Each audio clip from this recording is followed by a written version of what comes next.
show where a kaiju veteran and a kaiju newbie watch giant monster movies and talk about them. I'm Amanda. I'm Andrew. So, in the 60s, we're going to imagine that we're in the 60s right now. I can see it. Hippies, psychedelics, constant fear of nuclear attacks. Yeah. No, that sounds about right, actually. But we're talking 60s Japan. So I don't know if there were hippies. I don't know anything about 60s Japan, so... I don't either. Enlighten me. I do know, however, there are two big kaiju film companies in the 60s. Toho, who made Godzilla, as we know, and... Oh, and... Ultraman. No, Ultraman wasn't made by Toho, but it was made by someone from Toho. Or were you saying Ultraman was the other company? That's the other company, clearly. That's all that existed. I'm shaking my head. No. The other film company, Ultraman was a TV show. The other film company was Daiei, known worldwide for being the creators of Gamera. I've seen one of those. Gamera, the flying turtle, friend to all children, later on Guardian of the Universe. Gamera, Guardian of the Universe. Yeah, exactly. That guy. So, obviously... We watched a Gamera movie this week. We watched Daimajin, which is not a Gamera movie. It was close. It was not even a little bit close. It's the same thing. I guess there were some annoying kids. That's a staple. I don't think there's any annoying kids. Maybe in your notes you will discover that you had some opinions about some kids early on in the movie. There was the male child in this movie could not talk without shouting. I didn't write that in my notes. Okay. Well, I remembered it. Anyway, yeah, we watched Daimajin. What does that stand for? Daimajin not literally, but Daimajin translates to giant devil or giant devil god or giant Majin. Giant machine? No, not machine, Majin. Oh, okay. He's a god or a demon or a devil, and he's big.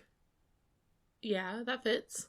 He's also known as Arakatsuma. I don't remember if that's in this movie or in one of the later movies, but he is also known by that name. Is that just his, secret identity name? Yeah, it's what he calls himself before he jumps into a phone booth and turns into Daimajin. No! That's the god's actual name, and Daimajin is, they're like, oh, he's a giant monster. He's a Daimajin. I have a name, you know. Yeah, Arakatsuma.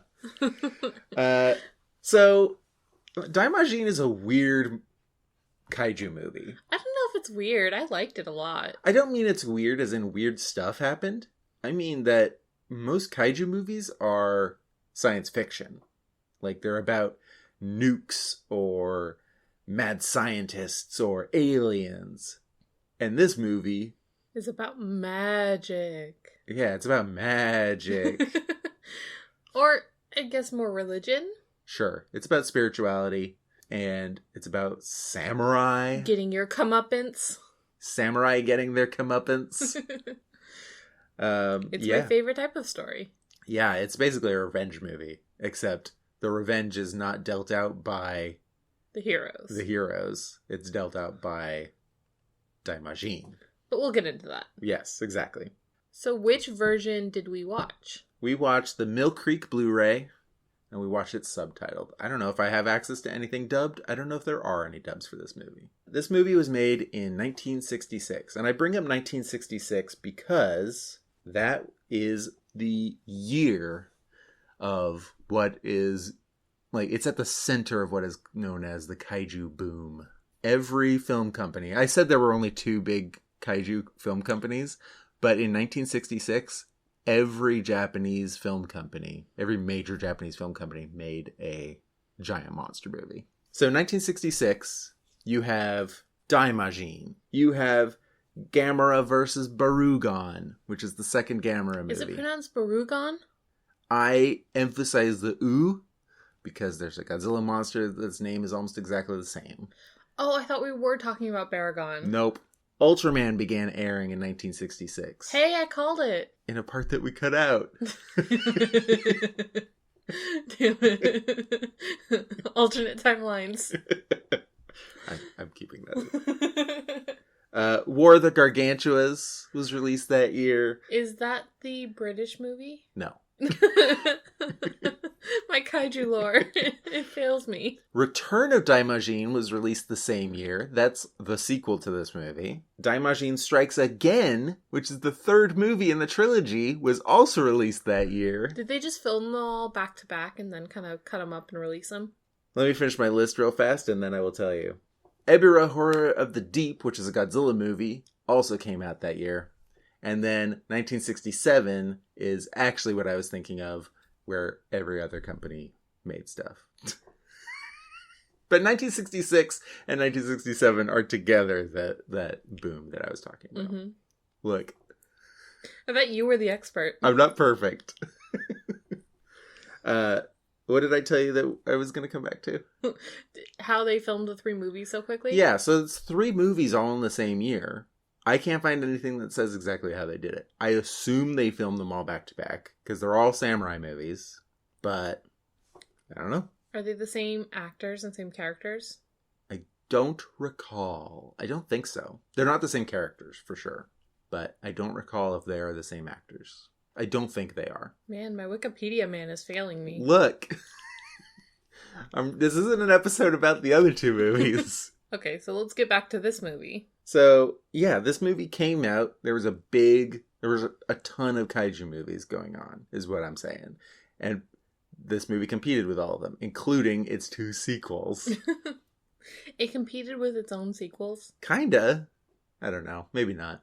I have no idea how well this movie did in theaters. Couldn't find any numbers about that. But I'm assuming it did all right, because it's a very good movie. It's a very high quality movie. Yeah. We'll talk about why that might be the case later on, but in general, it's a very good movie. So I've blabbed about the big, pre-movie stuff. What did you think of the movie? I really like this one, and I feel a little heretical in saying that I think this is my favorite one so far, and I know that also includes Godzilla 1954, but I really like a good samurai movie. Yeah, and this is a lot less existentially depressing than 1954 was. Plus, who doesn't love a good revenge story? I mean, Taken, what's the one with Liam Neeson and the dog? Not Liam Neeson. What's the one with Keanu Reeves and the dog? John Wick. Exactly. I mean, revenge stories are just classic. I mean, I'm not going to say this is one of my favorite movies that we've watched so far, but I will say might be my favorite Daiei movie. I definitely like it more than any of the old Gamera movies. Better than the Gamera trilogy? Those are technically not from Daiei because Daiei went bankrupt before those were put out. I feel lied to right now. So I'm not counting those. My only knowledge of Gamera isn't even true. I know. Yes. But because I love this movie so much, and the Gamera movies tend to be very cheap and schlocky, I wanted your first exposure to this company to be Daimajin. Well, 2 things I do know about Gamera is they've had a lot of MST3K episodes about Gamera movies. Yes. And they're known for stock footage. Yes. You know things about Gamera. that was a high five. Okay, so we begin in a dark and storm... I don't remember how the movie starts. Well, it starts with actually some pretty good music, which should sound familiar. It sounds a lot like Godzilla to me. There's a good reason for that. The music in this movie is by Akira Ifukube of Godzilla fame. Did he jump ship? I couldn't find any information about him working with Daiei. I couldn't find anyone talking about him working with Daiei. He definitely did. He worked on this movie. But I don't know what the situation is. I don't know if he left Toho and worked with Daiei for a bit, or if he was just lent out to Daiei by Toho. Or marital issues. If maybe... I don't even know if composers in Japan are always tied to a specific company. He may have just composed for whoever. But the music in this movie, because it's a Ifukube soundtrack, I think that is a big part of what, like, boosts this movie up, in my opinion. It's so good. The music definitely added to the mood and the tension of the movie really well. Yeah. It's just a reminder of how masterful he is. If you know, by the way, there are a few mysteries in this episode that I couldn't find information about, such as why did Akira Ifukube work on this movie? If you know the answer, please let us know, because I am very curious. So, close your eyes. Now, go back to feudal Japan. Men shaved the top of their heads, but kept their ponytails. Yeah, that's a thing. Women blacked out their teeth. Oh, God. Yeah. I don't think all women, but yeah. At least some women did. At least one. Now, go back to this time period, and that's where we start off with Daimajin. Perfect. We start off with a family in a wooden shack of some kind, and we hear a bang, and they say, oh, it's footsteps. It's the Majin monster. They tell the story of a monster who's trapped in a mountain and trying to get out, and they need to start the prayer festival to try and keep him contained.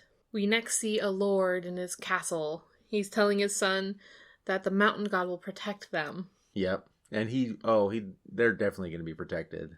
Nothing bad will happen here. It is a revenge movie. You have to start out with bad things. Everything going bad. The lord's wife, the lady of the castle, gives her daughter Kozasa a charm to protect her when she's afraid. It's this little bundle of cloth with 2 bells at the end. Yeah. Looks kind of like a finger trap. It does. Or like a Chinese sausage. Yeah. Just a little, like, Vienna sausage. Or a cat toy. Or a cat toy. Oh, it'd be a really good cat toy. At the same time, the scene cuts over to the image of a giant footprint. Mm-hmm. That's probably about the length of a man lying down. Sure. A good distance to keep between 2 people during a COVID pandemic. So remember, stay a Daimajin footprint away. Which is going to be over by the time this airs, right? I can only hope. The villagers are having their prayer festival. There's a woman with is it Shinto headpiece? Yeah. With these paper charms hanging down. Yeah, definitely. And she is chanting. There's people dancing with fire, dressed in these elaborate costumes with masks and these straw outfits. And the Lord sends out his followers, Odate Samanosuke and Inogami Gunjiro, to represent the palace as emissaries during this festival. Immediately after Samanosuke leaves the room, he turns to Gunjiro and says, "This is a great timing for a coup." Yeah. Doesn't even wait to be out of the building. So subtle. So subtle. Not even like a little, like, finger on the nose thing, just... No. So, Lord Samanosuke, or I guess he's not a lord yet. Spoilers. Lord Samanosuke is what he will be in the future. Is the first actor that I want to talk about just very briefly.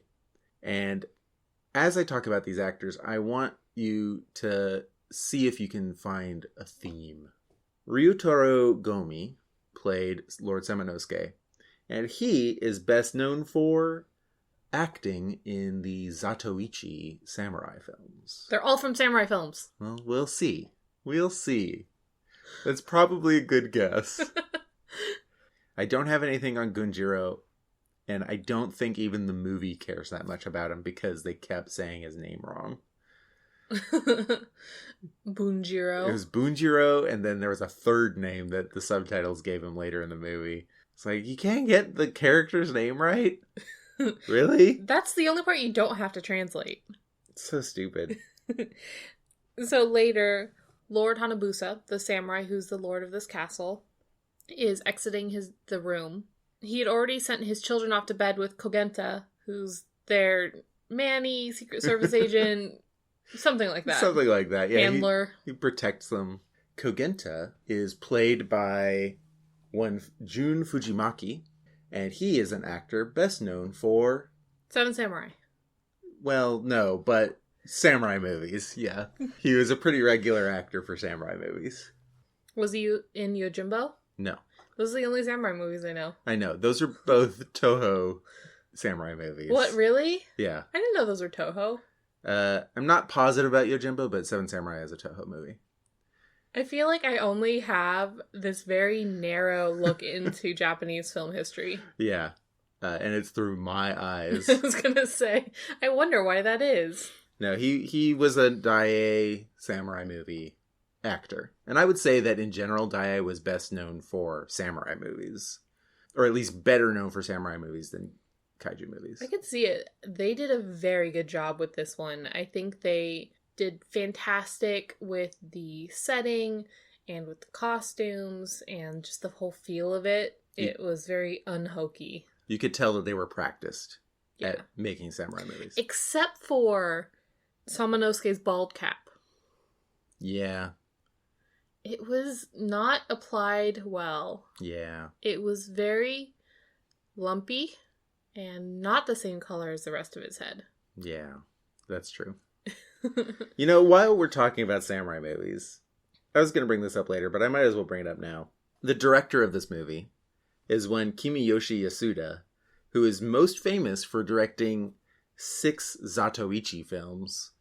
Zatoichi is a very famous series of samurai movies, yes. I'm getting better at this. Zatoichi is a blind swordsman, and he travels around and does cool things. Why have you not shown this to me? I've never seen him.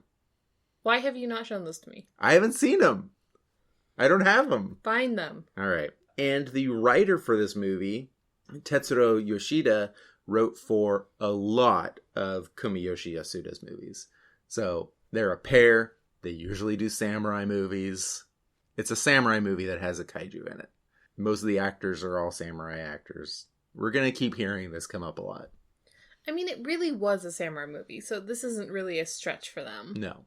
So as Lord Hanabusa is exiting the room, Samanosuke and Gunjiro have gathered their men to overthrow Lord Hanabusa and take over Yamanaka Castle. One of the followers of Lord Hanabusa does some nice exposition for us. He says, Lord Hanabusa took you in when you were just a wanderer. How could you do this? And then, as I have here, fighting ensues.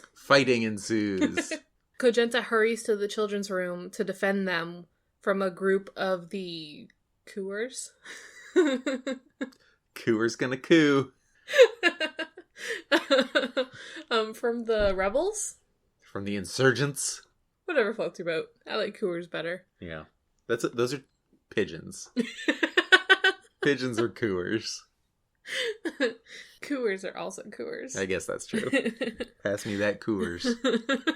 So Kogenta single-handedly holds off a group of the cooers. Yeah, he's awesome. He is joined later by some other people who help back him up, but he mostly fights them off single-handedly while carrying the younger sister on his back. Yeah. Kozasa.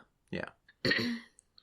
During the fighting, Kogenta escapes with the children to the stable, where they run into some other of Lord Hanabusa's followers who tell them that Lord Hanabusa did not make it. Yeah. Samanosuke's men track them down to the stable, and they set it on fire to try to smoke them out, literally. Yeah. Hanabusa's men offer to stay behind to fight and give Yojenta an opening to escape with the children. They say, if we're still alive, we'll meet up in 10 years to take back the castle. I wonder when the time skip's gonna be. Yeah, it's such a specific number of years. And also, it's like, I've never heard of that for revenge. It's always to me like, if we are still, if we're still both single in 10 years, let's get married. Except it's that, but for revenge. I actually had that with my friend in high school. That's awesome. Obviously, it didn't work out. But... Yes, that's awesome, though. But yeah, they just are planning to endure, I guess, just be miserable for 10 years. I don't know why they didn't plan for a sooner date, but... 2 years, a month. So they run out and are fighting with Samanosuke's men when you see a horse run off with a bundle on its back, and then Kogenta is running off with Kozasa on his back and holding the hand of the young lord, who you don't get his name for a while. Yeah.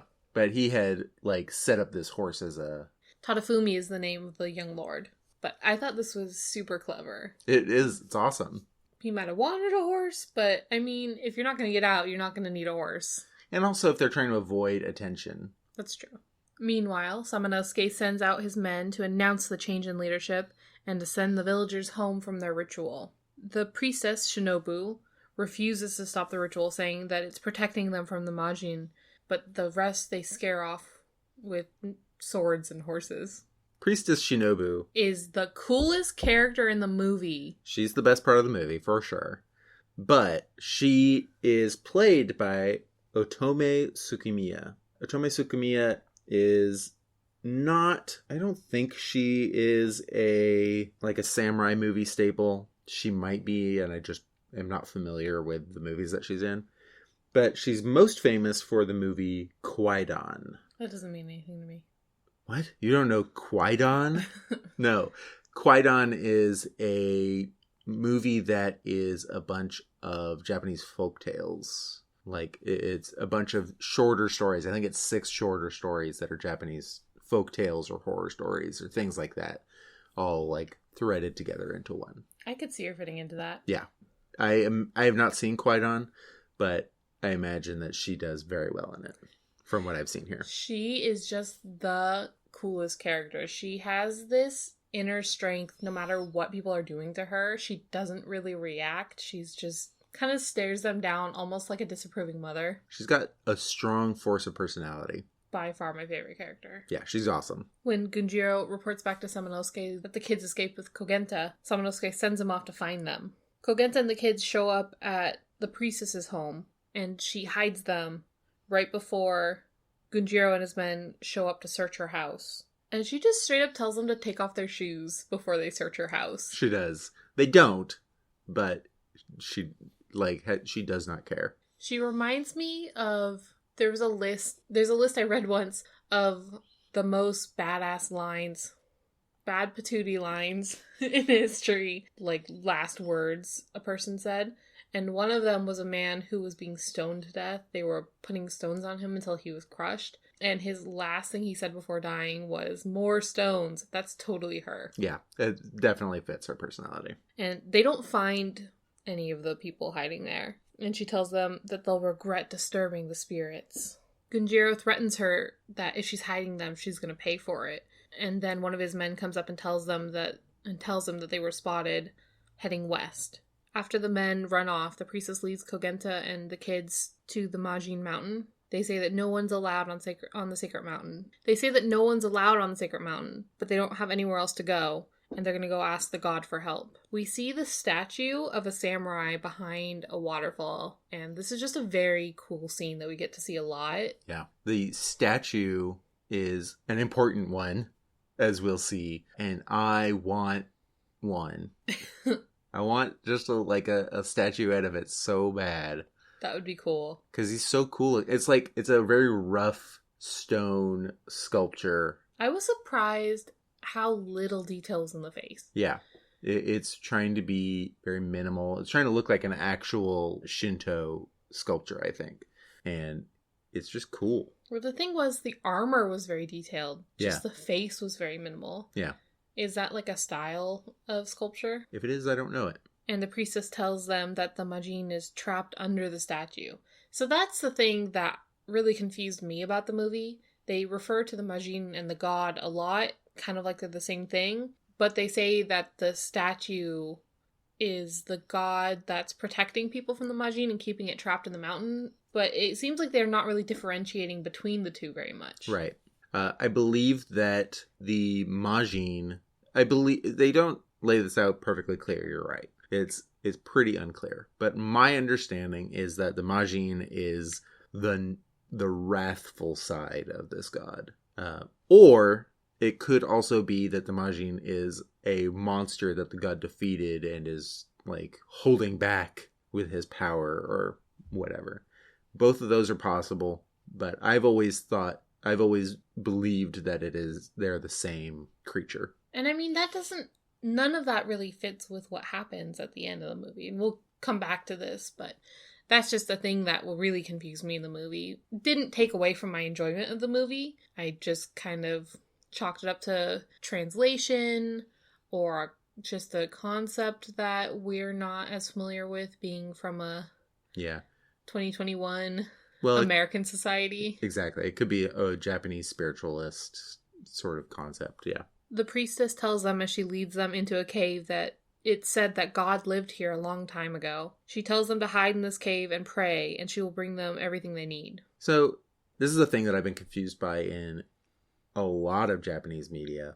Subtitles they'll be referring to a god, like one of many, and the subtitles will capitalize it and make it sound like it's the god. And I don't know if that is a translation thing to make it okay for our cool Western brains, or I have a feeling, depending when this was translated, if this was translated a long time, like 10, 20, 30 years ago, I can see this being to protect the Western sensibilities from that culture. Yeah.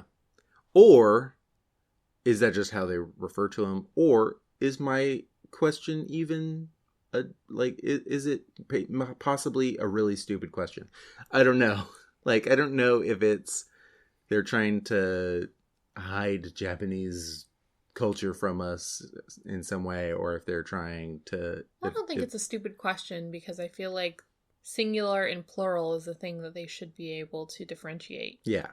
So I'm very confused by that. I've always been confused by that. So again, if any of our audience knows the answer, please contact us. Help us help you. Exactly.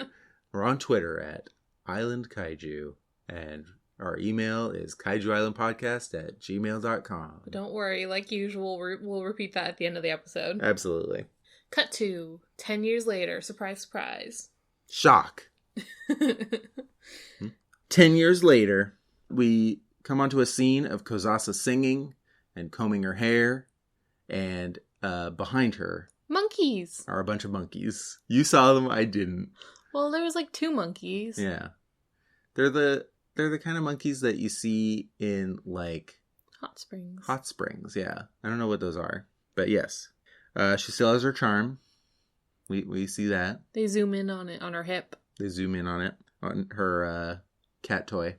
Tadafumi and Kagenta return from hunting.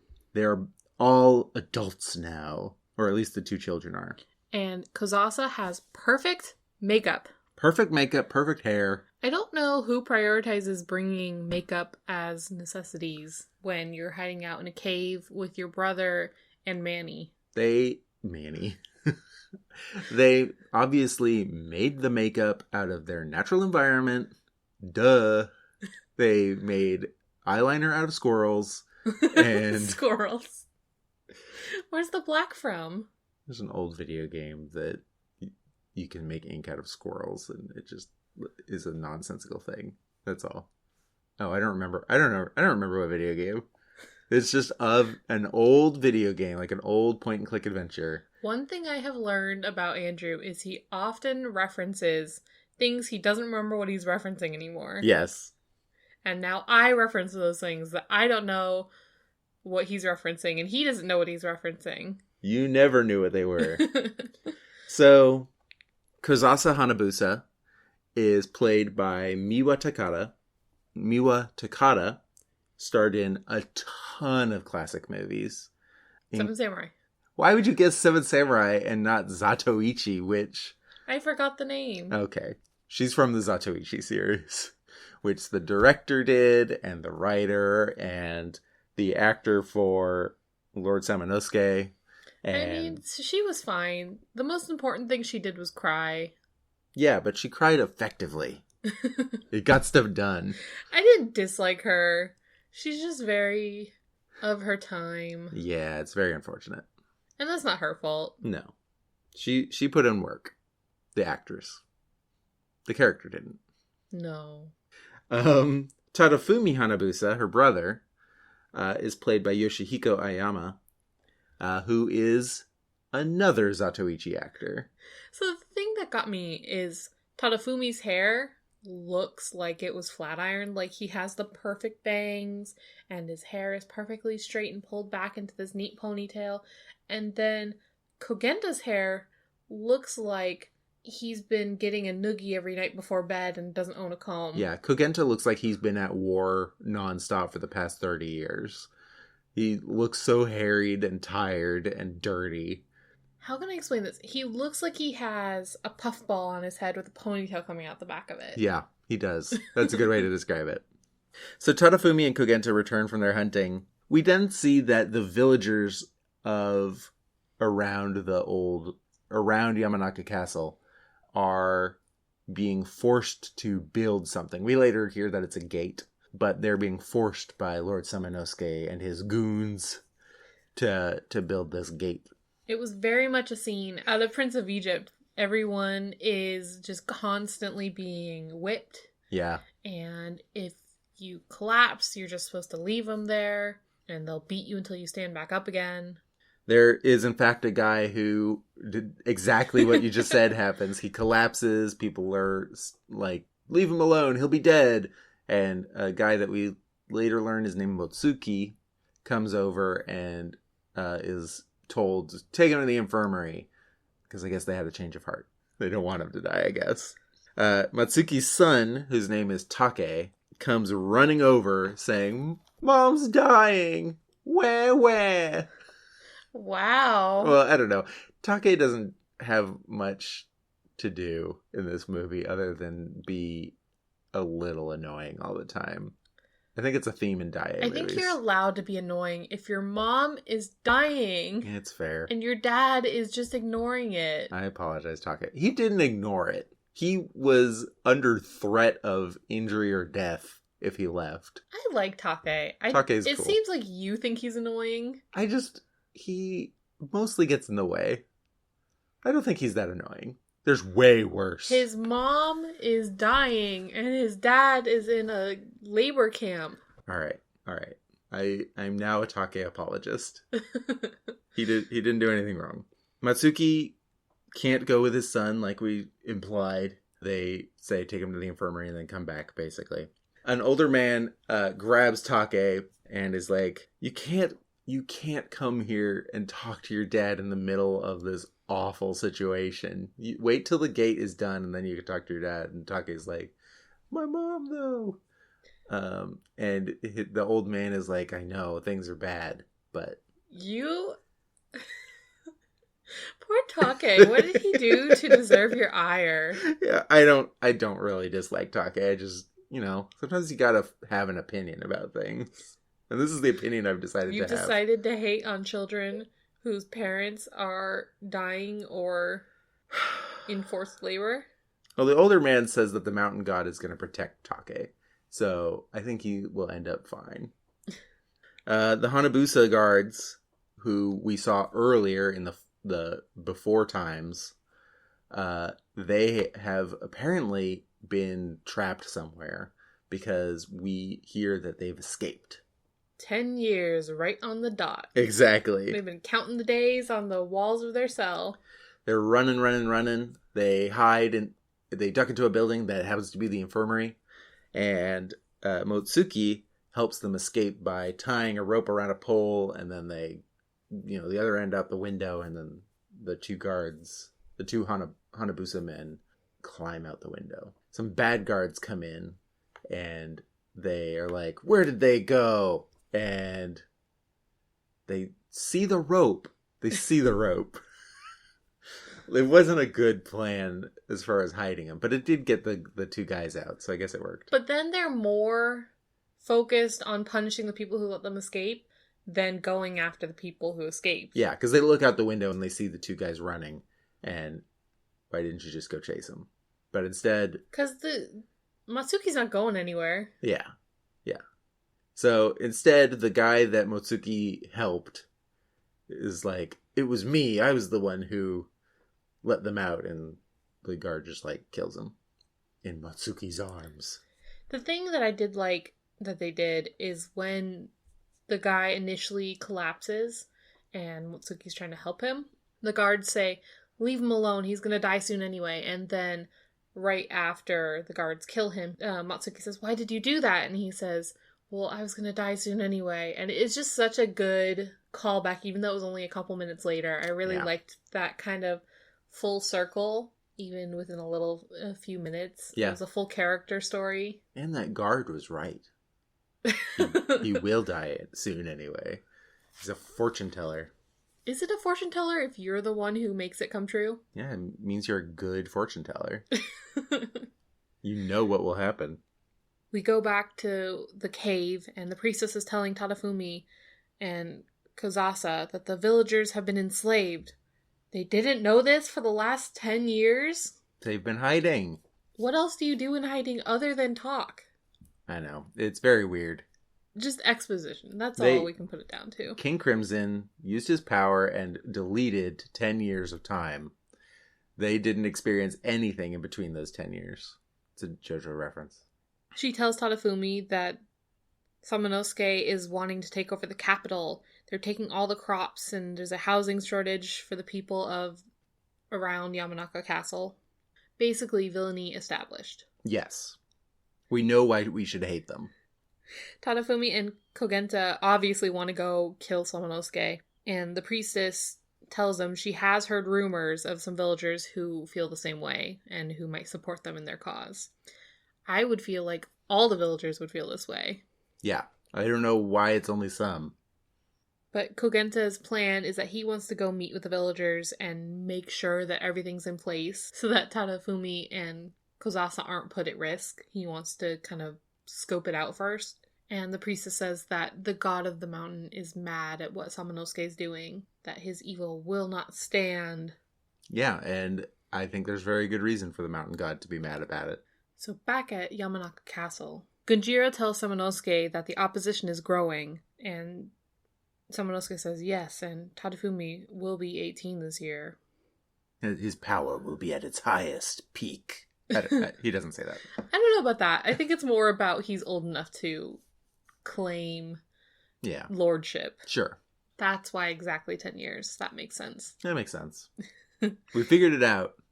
Don't worry, guys. We got it. We're experts. So Samanosuke tells one of the women nearby to go help Gunjiro. I don't know what she's going to do. Does he tell one of the women nearby? Yeah. I don't remember that.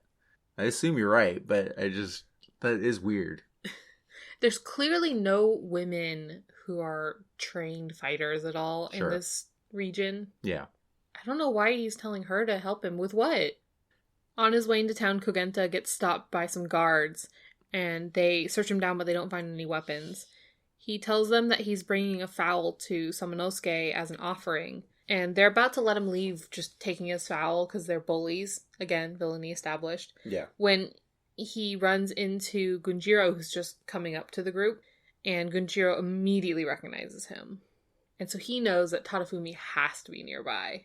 Kogenta fights his way out, but he gets shot in the leg. They chase him through the construction site, and Motsuki and some other group were trying to lift this giant rock or stone of some kind with a rope on a pulley. And right after Kogenta runs by under the pulley system, I don't know if it's on purpose or on accident, but they drop their load right between Kogenta and the guards who are chasing him. Right. I like to think that it was on purpose. They were helping out. Yeah, but it was really unclear because they looked surprised by it. So I don't know if they were surprised by seeing Kogenta or if they were surprised that they dropped it or both. Who knows? It was unclear. Unimportant. And also very unimportant, yes. Because the guards then turn on Motsuki and the others and tie them up just as the rest of the guards are catching up with Kogenta. As they're taking Motsuki off, Take comes running up and says, "Mom died!" And oh my gosh, my heart. Yeah, Take is just here to make us feel sad at pretty much any point. I feel like this movie is 90% how evil can we make this man and 10% payoff. Yes. I mean, I think that's a good revenge movie structure. I don't know. Like, Taken and John Wick were the opposite. Is 10% villainy, 90% revenge story. That's true. That's a good point. Meanwhile, Tadafumi and Kozasa are talking back at the cave, and they agreed that Kogenta is taking too long. This will be important later. Gunjiro is torturing Kogenta for the location of Tadafumi and Kozasa using glowing hot swords that have been placed in the coals. Right. Samanosuke comes in and says, it doesn't matter, we're going to find them anyway. Mm-hmm. And then Kogenta passes out. Yeah. After giving him a nice, burn mark on his face. Those burns were very bad. They're not good. It looked like just a rolled up bundle that somebody, glued on top of him. It's just, yeah. There's no, it's like a small mountain range on his skin. So, Take runs to the priestess. We see the priestess, hanging out at home, and she hears a sound. And she goes outside and she sees Take coming out of the bush. And Take is saying that he wants to go to the mountain god to save his father. And through the conversation with Take, she learns that Samanosuke has trapped Kogenta. And that Kogenta is currently hanging upside down by his feet in front of the gates. And will kill anyone who comes to try and save him. Definitely not a trap. Nope, no trap at all. She also tells Take that he cannot go up onto this mountain because it's cursed. But that the god would hear him if he prayed. Exactly. Tadafumi was also in the bushes. Don't know why everyone was in the bushes tonight. But Tadafumi overheard this conversation and decides that he's going to go rescue Kogenta. Take says, all right, when she tells him that he can't go up the mountain. He's like, fine. And then he leaves and then sneaks up to the mountain anyway. So I really like this scene. Mm-hmm. It's very cleverly done. It is. It's just a scene of a boy who's afraid of the dark. So we're kind of seeing all the conclusions his mind is jumping to as he wanders through this mountain that he's been told is cursed. Yeah. So, yeah, he's just seeing things as he's walking through the forest. I don't know if this is to show that it actually is cursed or if he is just seeing things. No, he's absolutely just seeing things because he gets grabbed by a really, a fake skeleton hand. Mm-hmm. And then as he runs away, he looks back and it's a branch. Yeah. Or he runs into a tree and he looks up and it's the effigy that was burning during the ritual earlier. For Daimajin. So it's just basically images of things that scare him. Skeleton hands, the thing that he thinks is creepy, which is this burning doll made of straw. It's just very clearly pulled straight from his imagination. Definitely. He makes his way, he finds his way up the mountain and finds a cave and meets Kozasa, the princess, or whatever, Kozasa. He thinks she's a god at first because she's behind a... She's where the god lives. Well, yeah, she's where the god lives, but he also can't see her immediately because she's behind some hanging silk or something. And so he's starts praying to her and she's like, why would you be praying to me? He's like, oh, you're a person. And he's asks her why she's there and she doesn't answer. And then he's like, oh, you're also looking for help from God. And she's like, yeah, I am. I feel like the women in this movie are seen as otherworldly. You have the priestess who's kind of beyond fear and beyond mortal worries when she's threatened or when people are doing horrible things. She just kind of stares them down and warns them that their actions are going to come back to haunt them. And then you have Kozasa, who's honestly kind of the embodiment of the young maid. She's 100% pure, 100% innocent. Yeah.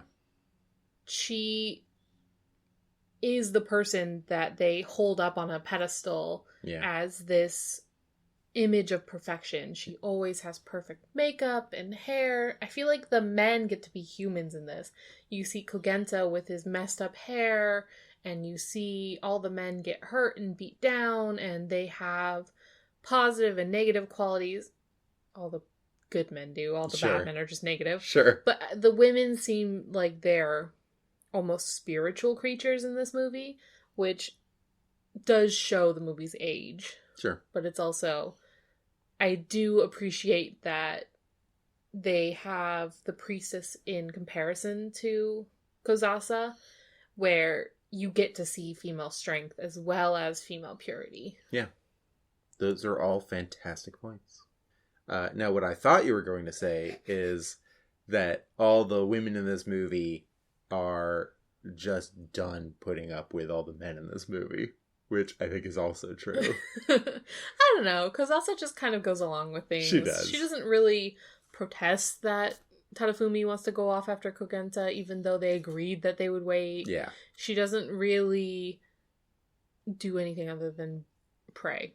Yeah. And cry. Yeah. No, your point was a lot more intelligent and well made.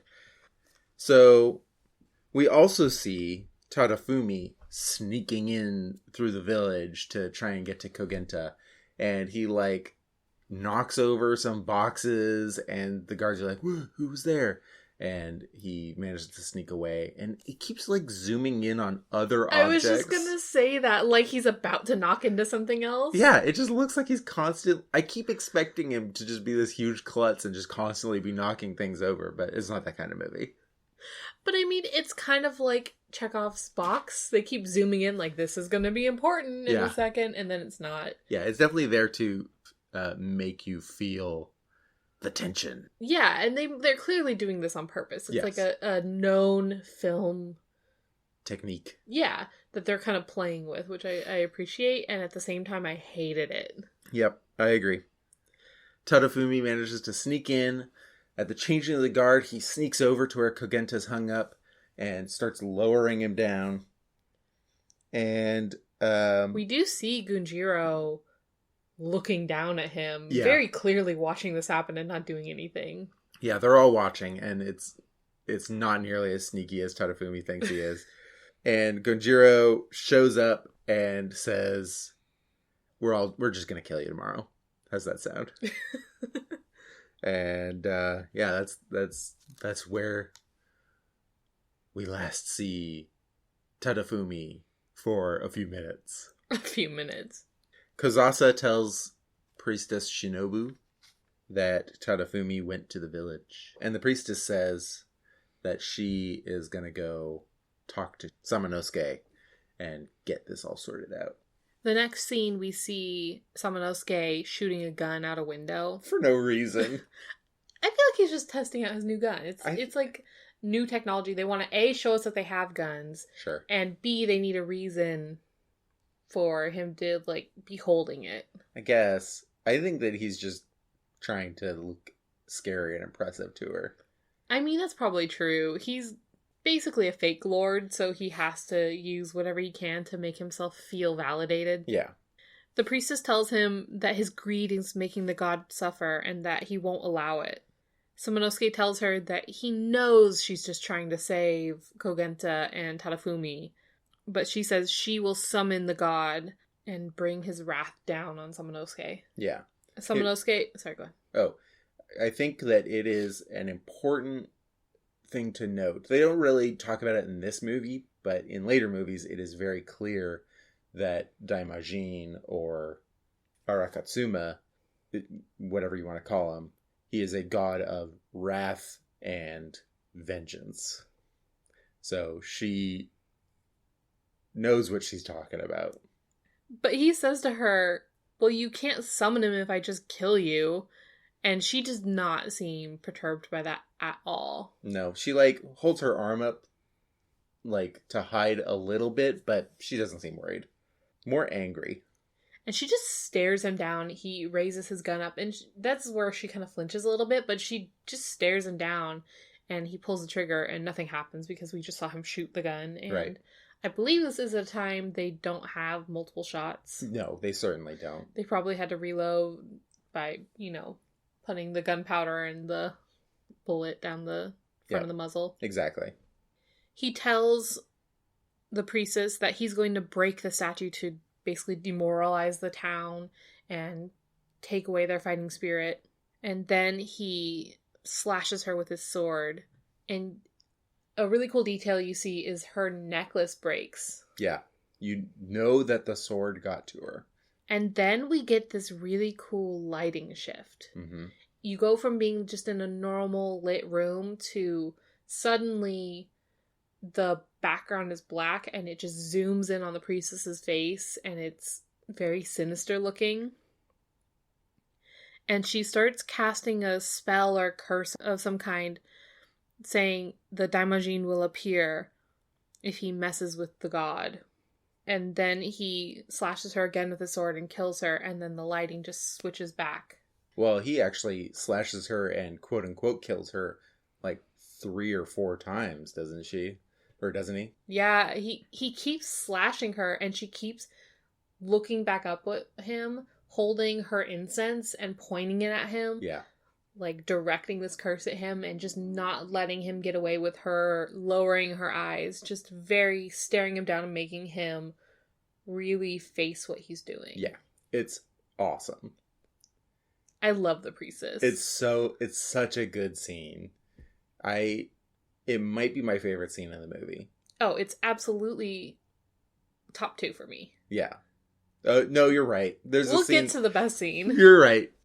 But the lighting trick was just very good. I really appreciated that really, I would say subtle. It was a subtle mood shift because the lighting effect wasn't as dramatic as I'm making it sound. But yeah, it's our first sense that supernatural stuff is real in this movie. I guess maybe you could say Take running through the forest and seeing skeleton hand. The footprint. Or I guess the footprint. The giant footprint. Look, maybe it was a bad point. But we do definitely get to see that there's something. She has a power that she's not just a normal priestess. She's connected to something powerful. And it's so cool. She doesn't die for so long. And she maintains her strength the whole time. Yeah, even in the last moment. So, after she dies, Samanosuke turns to his cronies, including Gunjiro, and is basically like, go destroy the statue. And his cronies all look at each other like, really? Like, we don't want to... I didn't really notice that. We just saw... You saw what she did, right? They're both like freaked out about it. I would be too. Yeah. And Samanosuke is like, no, I got this. Go destroy the statue. It's very good. But Take and Kozasa are in the woods around the cave when they see some of Samanosuke's guards go by on their way to destroy the statue, and they start following them. The guards get lost, of course. Yeah. And I have a feeling that this is the curse of the mountain. If the god doesn't want you to find him, he won't. I was just about to guess that because Take found his way to the mountain. Yeah. They spot Kozasa, or they start getting close to Kozasa and Take where they're hiding. And as they make a run for it, or as they leave the area, Kozasa accidentally drops the charm that her mother had given her when she was a small child as they go to hide in the woods from the guards. The guards are walking past when one of them looks down and steps on the bell on the charm, and you hear it jingle. So they know that somebody's around. And Gunjiro makes the connection that this is clearly not somebody from the village. This is clearly not something that a commoner would wear. Yeah. He's a pretty smart goon. Like, for a guy who's just does a lot of gooning for the villain, he's pretty clever. I mean, he's the one who set up the whole trap of catching Tadafumi or anyone else who'd come back after Kogenta. And he obviously was going after Tadafumi. So his trap did work. Yeah. He's a smart dude. The guards easily capture Kozasa and Take. And Gunjiro kind of gloats to her saying, Priestess Shinobu's already dead. And Kogenta and Tadafumi will be dead tomorrow. He threatens to kill Take too if she doesn't lead them to the statue. Yeah. And the reason he gloats is she is like, I'm not anyone important. I'm just a person who lives here. And he's like, well, all right, that's fine. I believe you.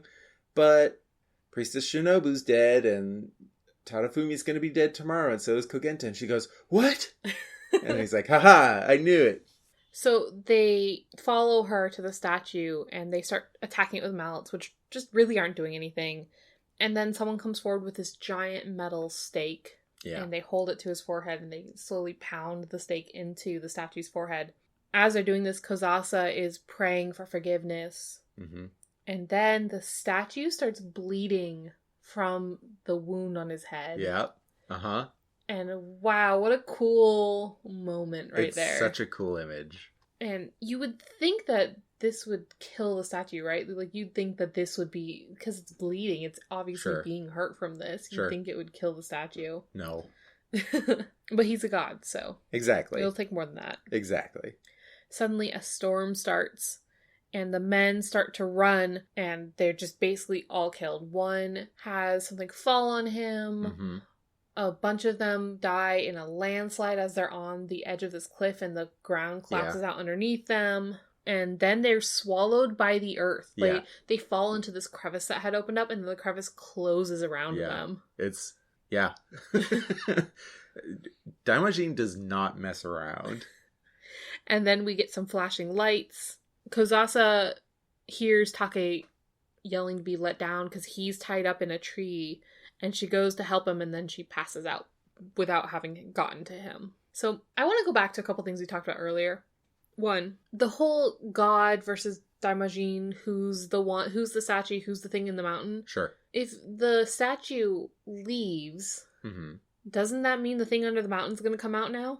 Yeah. I don't think it's a physical thing. I think maybe if they are two different creatures, if it's the god and the Majin, I think the Majin is like a spirit inside of the statue, and the statue is like the god itself. That makes sense. I could see that. And if they are the same creature, and just angering one brings the other out. Exactly. That makes sense. Kind of like a Jekyll and Hyde thing. Exactly. So I think it could be either one of those. I lean a little more towards the Jekyll and Hyde scenario. And then the other thing I was going to bring up is that they were saying since the beginning of the movie, 10 years earlier, the Daimajin's going to come for you. The Daimajin's going to come for you. You're making him angry with your evil deeds. Your selfish acts are going to anger the Daimajin. And he doesn't do anything until there's a stake in his head. Yeah. He's like any god, right? They don't answer prayers immediately. They're pretty quiet.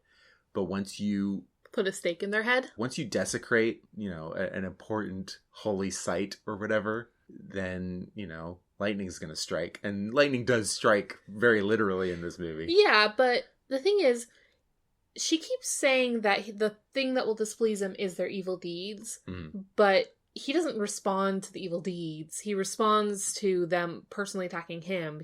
It seems like he doesn't care about the villagers. He doesn't care about the evil deeds. He only cares once it affects him. Yeah. He's kind of a Greek god in that way. Yeah. Where he doesn't care at all about people, but he does care once they do something against him. I feel like we're supposed to believe the priestess. She has this insight that we're supposed to believe, but he doesn't really seem to care about the evil part of it. Sure.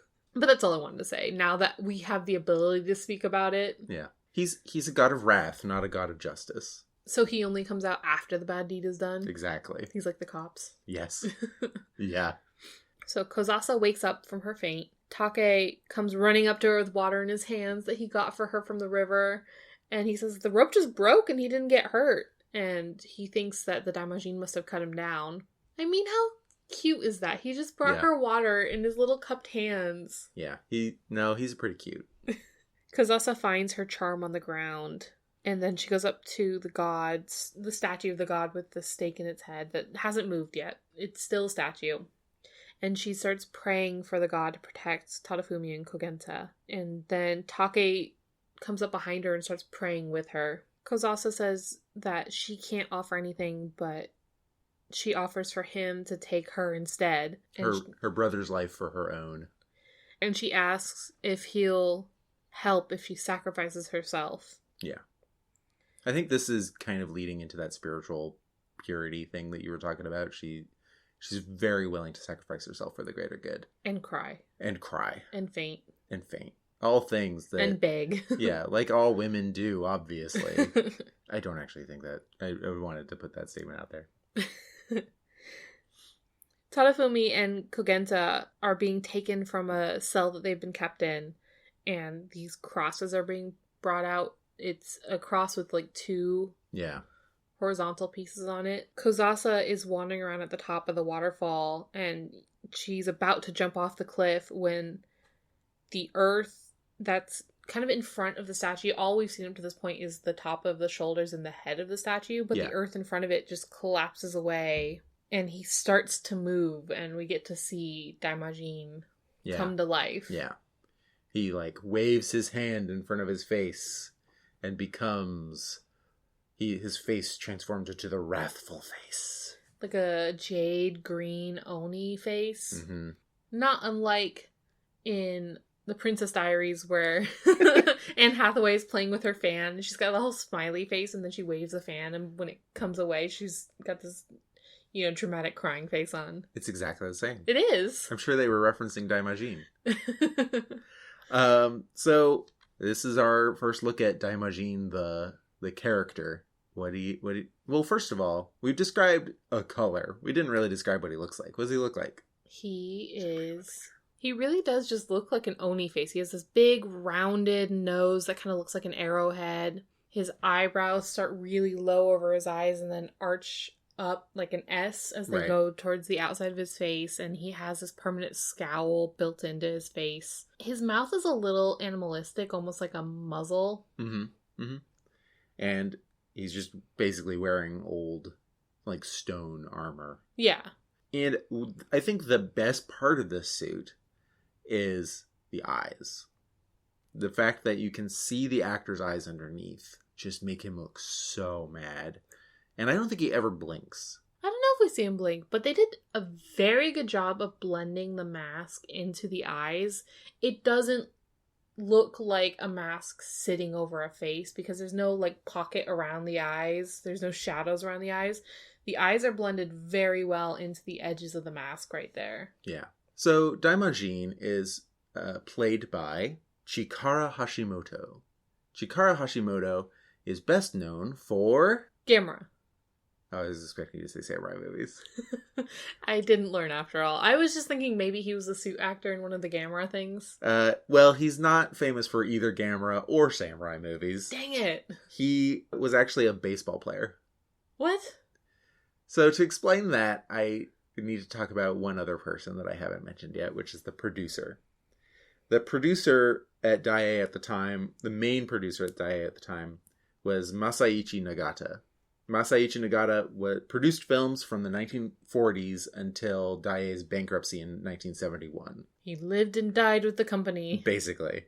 He served as president of Daiei for a lot of that time. Oh, well, that's why. So, he was an important dude.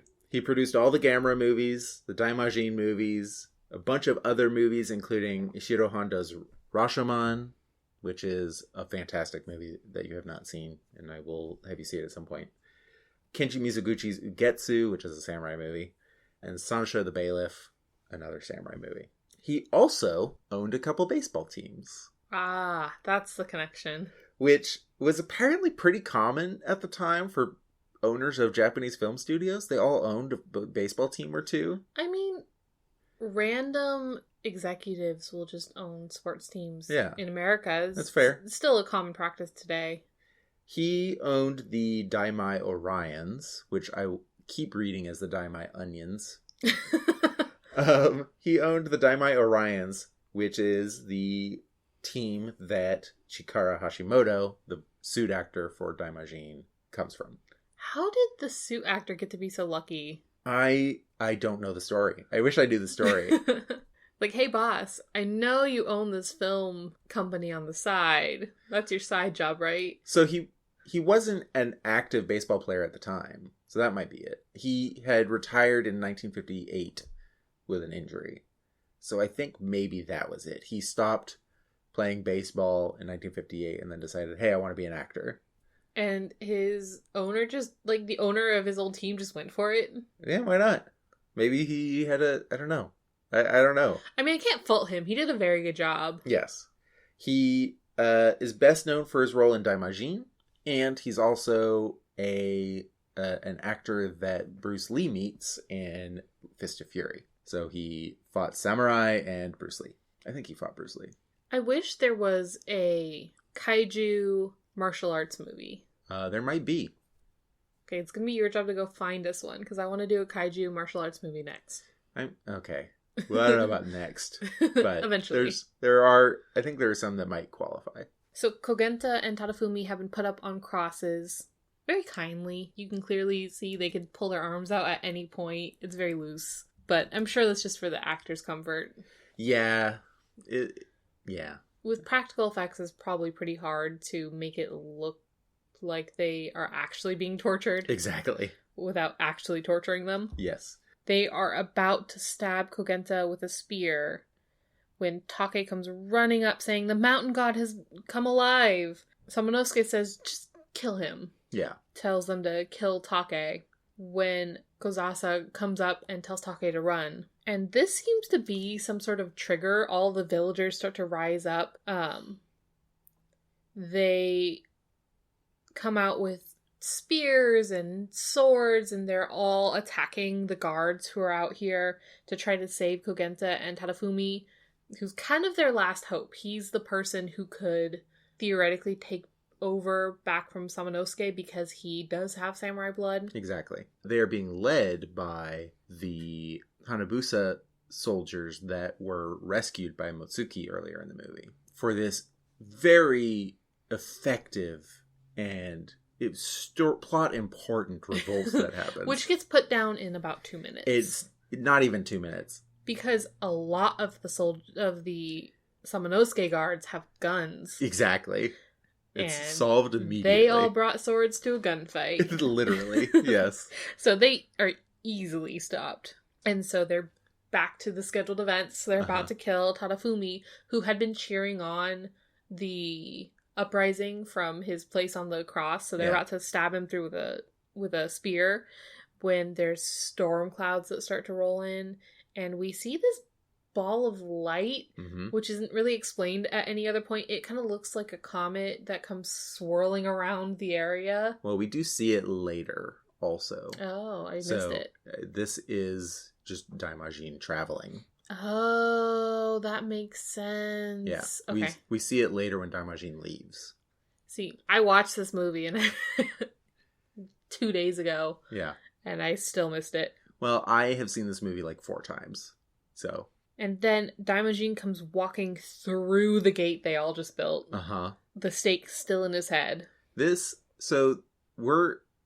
going to go into some detail about it, but this whole series of scenes is so cool. Samurai, it's basically, I think the Daimajin movies are predicated on the idea that it would be cool to see how people without guns and missiles fight a kaiju. It's kind of like all of the takes on cowboys versus zombies or cowboys versus aliens. Exactly. It's so cool to see them using the technology of their time to try and fight this monster. It was a very good fight scene. Yes. So Daimajin takes his knife or takes his sword and he cuts down the guard tower with the guard still in it. And then as they fall to the ground, he crushes them. Bullets are just bouncing off of him. He walks up to Tadafumi and he just takes hold of the cross and he wiggles it around and then just kind of plops it over on its side and just continues walking. Like I said, God of wrath, not justice. He is here to help them because that's what he was asked to do, but he's not going to do it nicely. Just plops him over still on the cross. He's got very poor bedside manner. Samanosuke goes running into the castle, the inner gates, and has a group of his guards running with him. And as he runs through the gates, he says, "Close the gates, lock them up." And then, of course, Daimajin just collapses the gate. Yes. He closes the gate, stopping a bunch of his soldiers from getting through. Like, it's a very... I feel like it's a very, like, zombie movie thing to happen. Yeah. Where you are closing the door and you're trapping the healthy people in the room with the zombies so that you can get away from the zombies. Except this time the zombies are bigger than a building. And already proved that they could just walk through gates. Exactly. It just happened. Exactly. So the samurai inside the inner gate start setting up this web of chains, like these trip chains that they anchor to the poles on the buildings to try and trap him and trip him.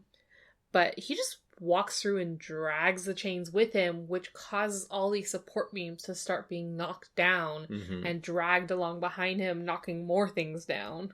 They start attacking him with catapults and burning carts of sticks that are on fire. And then he crosses his arms in front of him to make like an X with his hands over his chest, and then he uncrosses them real quick and puts out the fire with his blast of wind. Yeah. I don't think it's a blast of wind. Do you think it's just magic? He's controlling the fire. Cool. We see him do this in later movies also. I like it. Forces of nature, like fire and wind, like he just controls that. He is a god, so that makes sense. Exactly. But he just slowly is coming at Samanosuke, like not hurrying in any sense, but he's this unstoppable force. Yep. And he's just stepping on guards as he goes and killing them on his way. And then he grabs Samanosuke and walks with him.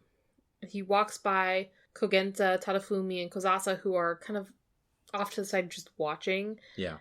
As he carries Samanosuke through the wreckage. He finds these beams that have been broken off at the end, so they form a sort of cross with what's left of them. Just happens to look like a cross. Which is just perfect. And he holds Samanosuke up against the beams, and he pulls the stake from his head and stabs Samanosuke through the chest with the stake that was used to stab him. And oh my gosh, it was such a great moment. It's so satisfying. It was just that perfect payoff that all the pain and suffering has led up to that just made the whole movie worth it. It's so good. It's maybe my favorite villain death in a movie. Just the most ironic justice. Yeah, it's perfect.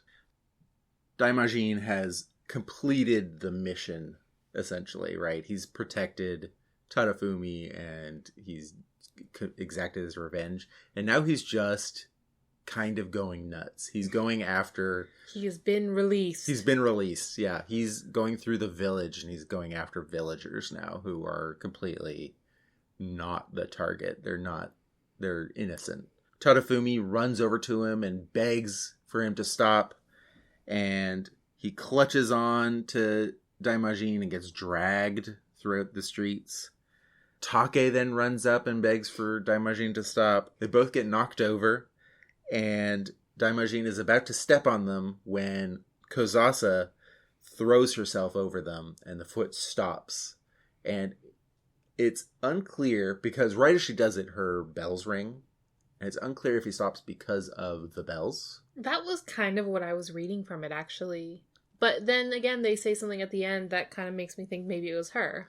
It could have been her because she was the one who prayed for him to come out. And so he might be like tied to her in some way in this moment. But maybe the charm's what gave her the ability to call on him in the first place. So the charm was given to her. The charm, her mom said the charm would protect her. Mm-hmm. And the only time anything bad happens to her in this movie is when the charm falls off. So I think the fact that she has the charm on again is stopping him from hurting her. But I think he listens to her because she was the one who set him free. Yeah. And again, because she's willing to sacrifice herself. Yeah.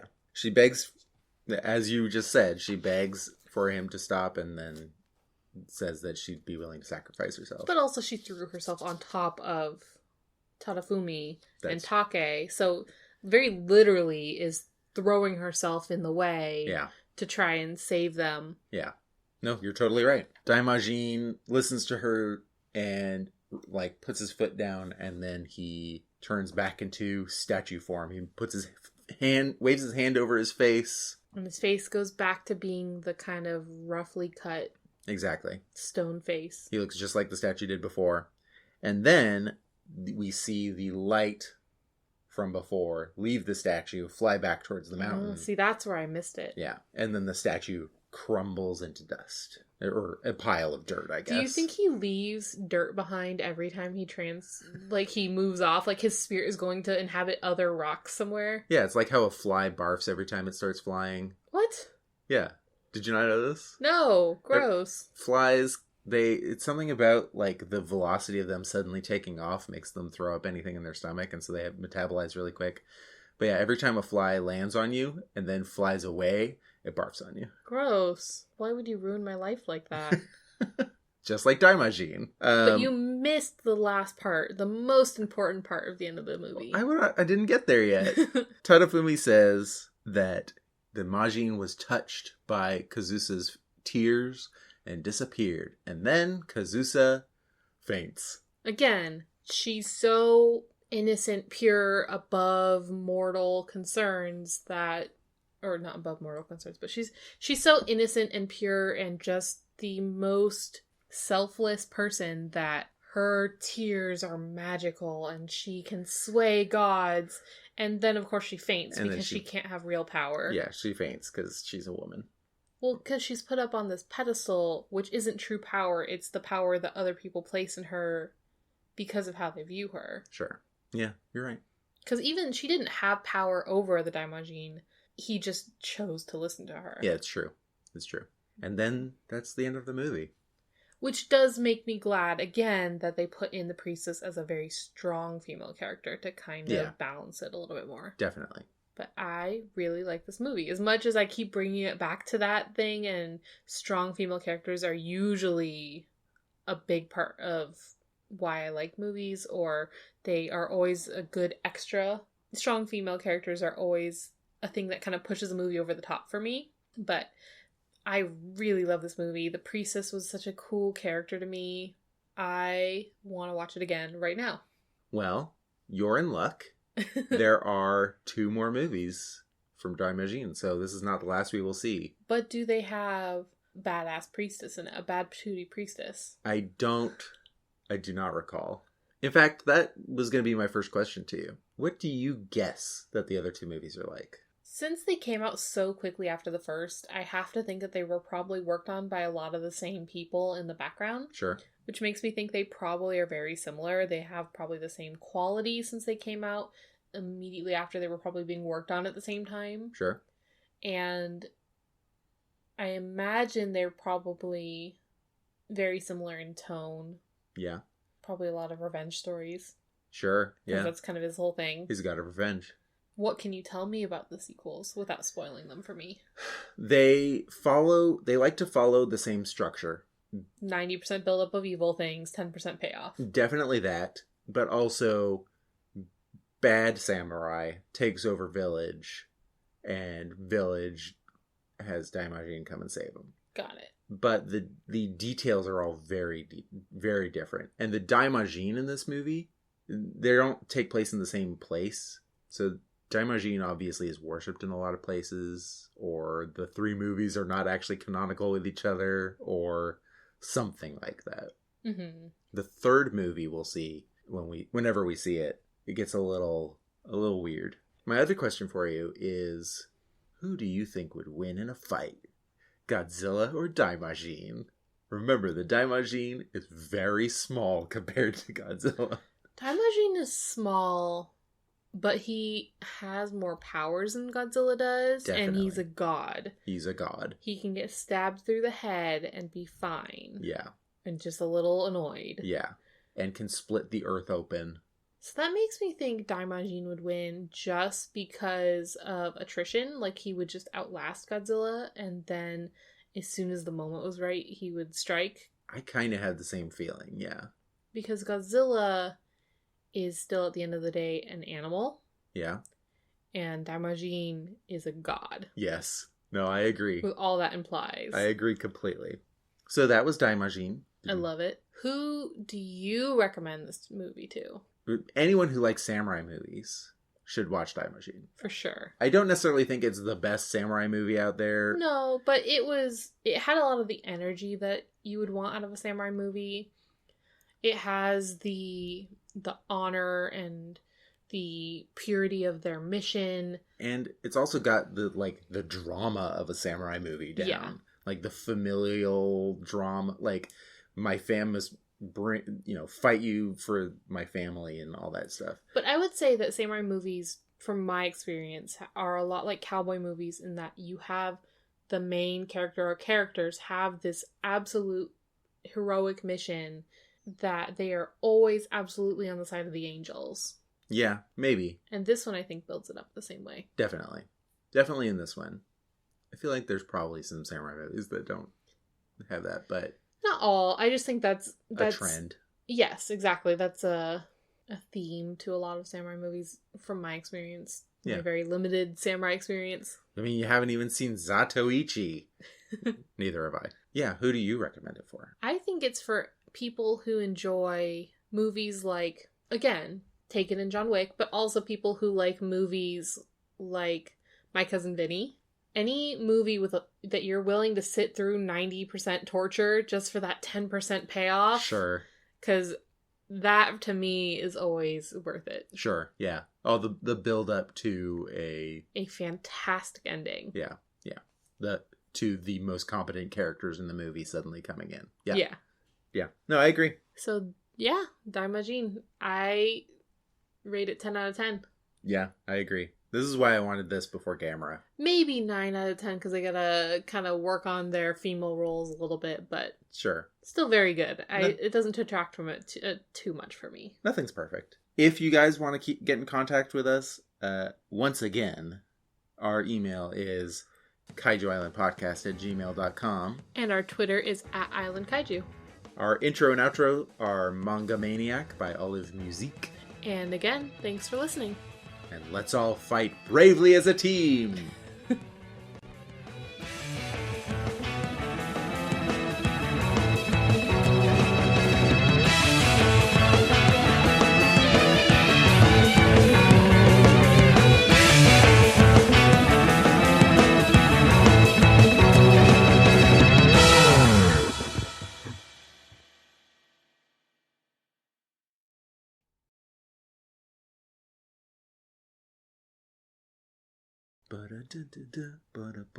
I don't remember how the song goes.